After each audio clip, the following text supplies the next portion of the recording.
Iran has sold Russia nearly $3 billion worth of missiles. This is reported by Bloomberg. According to the agency, since October 2021, Tehran has signed contracts with Moscow totaling $2.7 billion. Russia has received ballistic missiles, air defense systems, ammunition, and Shahed 136 drones. Russia's total spending on Iranian weapons since the end of 2021 amounts to more than $4 billion. According to the authors of the Arsenal project, the Russians had long been begging Iran for missiles. At that time, Defense Minister Shoigu visited Iran in September of last year and persistently inquired about local military developments. At that time, according to media reports, the Russians received the Fast 360 missile. This is a ballistic missile. It was developed as a smaller version of the Fateh. The Iranians claim that the accuracy of the Fast 360 missile is about 30 meters from the target. But those same Iranians claimed that the Emad missiles had a margin of error of 50 meters. However, after Tehran's April attack on Israel, experts concluded that the actual margin of error is at least a kilometer. The current ruling regime in Iran is now on the verge of collapse. Putin does not respond to US threats directed at Russia's allies. The head of Russia's Security Council, Sergei Shoigu, is the only Russian official who responded to the unrest in Iran and the US threats to intervene in the situation. Russia's response was limited to a phone call from Shoigu to the Secretary of Iran's Supreme National Security Council, Ali Larijani. During the conversation, the Security Council Secretary expressed his condolences to his colleague over the casualties, condemned yet another attempt by external forces to interfere in Iran's internal affairs, and stated his readiness to develop bilateral cooperation based on the Comprehensive Partnership Agreement. Iran is the third allied country of Russia to which Washington has threatened intervention. In the case of Venezuela, Moscow limited itself to statements from the foreign ministry, while in the case of Cuba, it remained completely silent. Vladimir Putin did not comment on the situation in any of the countries. The last time Putin addressed the Iranian issue was during a phone conversation with the country's president in the early days of the protests, on December 30th. However, according to the Kremlin, the two sides did not discuss the protests. The United States has urged its citizens to leave Iran immediately. The State Department has warned of a critical level of danger. In a statement published on the website of the U.S. Embassy in Iran, it is noted that Americans must organize their own evacuation and should not rely on support from the U.S. government. According to the State Department, the situation in the country is rapidly deteriorating. Mass unrest is intensifying, authorities are blocking the internet, roads are being closed, and public transportation is being restricted. U.S. citizens who are unable to leave Iran are advised to find a safe shelter, avoid publicity, prepare supplies of water, food, and medicine, and have alternative means of communication due to the complete shutdown of the internet. Such emergency warnings and the evacuation of diplomats often precede a sharp escalation of conflicts or possible military intervention. Donald Trump announced the introduction of tariffs of 25% against all countries cooperating with Iran. At the same time, according to the news agency Axios, the US president is leaning toward launching a strike against Iran as punishment for the regime's killing of protesters. According to the Harana Group, at least 500 people may have died in Iran as a result of anti-government protests. The human rights group, which is based in the US, provided this data, citing information received from activists both inside Iran and abroad. Ukrainian President Volodymyr Zelensky called on the world to take action to help Iranians hold those responsible for what Iran has become accountable. According to the Ukrainian leader, what is happening in Iran, the large-scale protests and in fact an uprising, is a clear signal that the situation in Russia will not become any easier. Every decent person on this planet sincerely wants the people of Iran to finally be freed from the current regime, which has brought so much harm to Ukraine and other countries. The High Representative of the European Union for Foreign Affairs, Kaja Kallas, has officially declared her readiness to propose a new package of restrictive sanctions against Iran, due to the government's increasingly harsh crackdown on peaceful protesters. The US wants to buy Greenland, otherwise it will be taken over by China or Russia. This statement by Donald Trump was reported by White House spokesperson Caroline Leavitt. Trump said he wants the US to acquire Greenland because he believes that if we don't, it will eventually be acquired or even seized during military actions by China or Russia. And that would be bad for the US, for Europe, and for Greenland itself. Meanwhile, according to media reports, Republican Congressman Randy Fine has introduced a bill for the annexation of Greenland and granting it statehood by the US. The Republican from the Atlantic coast took this step against the backdrop of demands from President Donald Trump's administration to transfer this Arctic island nation, which is a territory of Denmark, to the United States. Fine, whom Trump supported even before he won a seat in Congress last year, stated that the United States' security interests in the Arctic make the annexation of this territory necessary. Fine said that now, after the United States overthrew Venezuelan President Nicolas Maduro, an important moment has come to acquire Greenland. The bill authorizes Trump to take steps to annex Greenland, including negotiations with Denmark. It aims to grant Greenland statehood status similar to Alaska, the only state bordering the Arctic Circle. American President Donald Trump has once again reiterated that he does not want Greenland to be taken over by Russia or China. He also stated that the island has no defense of its own. Do you know what their defense consists of? 2 dog sled teams.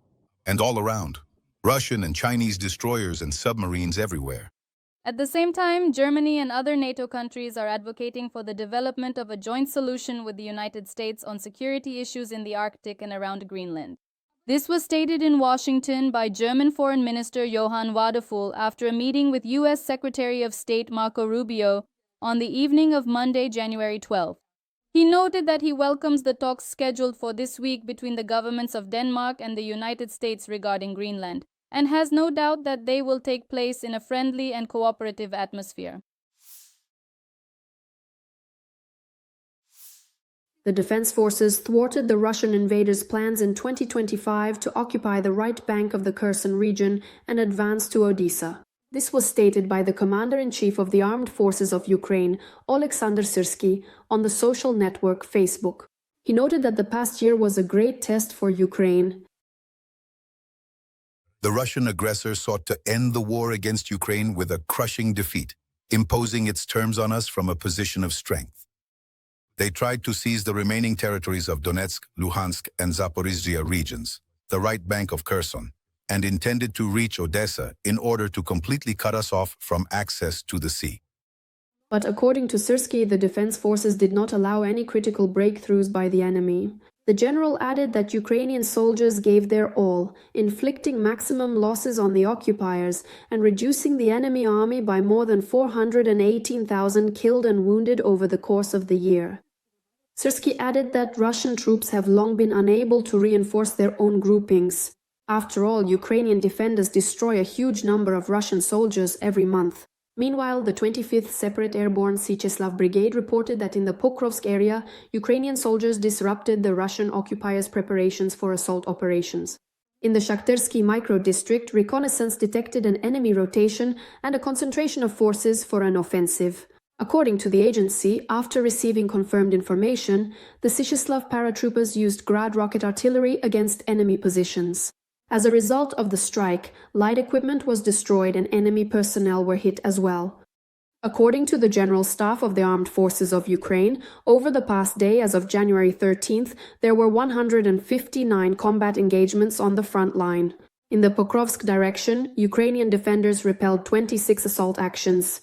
Defense forces also repelled 34 attacks in the area of the settlement of Huliaipol.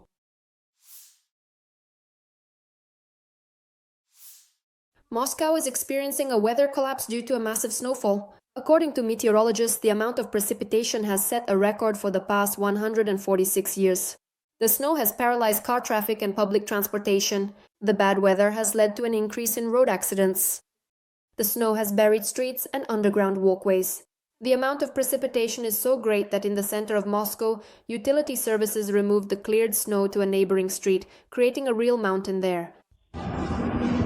The center of Moscow, all the snow that was on Beloruskaya, Miuskaya, it's all here now. The entire street is just blocked off. According to forecasts, in the coming days, Moscow will once again be hit by Cyclone Francis and there will be even more snow. In addition, next week, the Russian capital will see temperatures drop to as low as minus 30 degrees Celsius.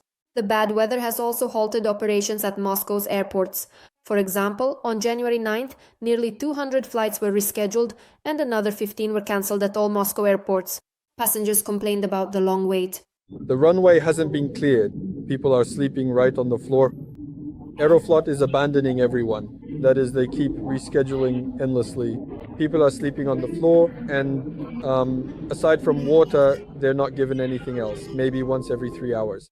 Aeroflot passengers were also disappointed and outraged because they discovered to their dismay that their luggage was sitting in a large puddle at the airport. We spend 130,000 on tickets. And this is how our stuff is lying here a week later. In addition to the snow crisis, Moscow is also experiencing a garbage collapse.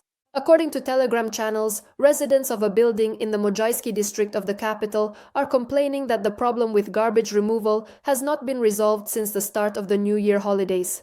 The same situation is happening in a number of other buildings. Piles of garbage are lying on Belovezhskaya Street and near the Novoe-Vnukovo residential complex on Aerostatnaya Street. Residents of the Moscow region are also reporting problems with garbage removal, particularly in the Prigorod-Lesnoye residential complex. As a resident of the Ekobunino complex complained, rats have appeared in Kommunarka because of the garbage.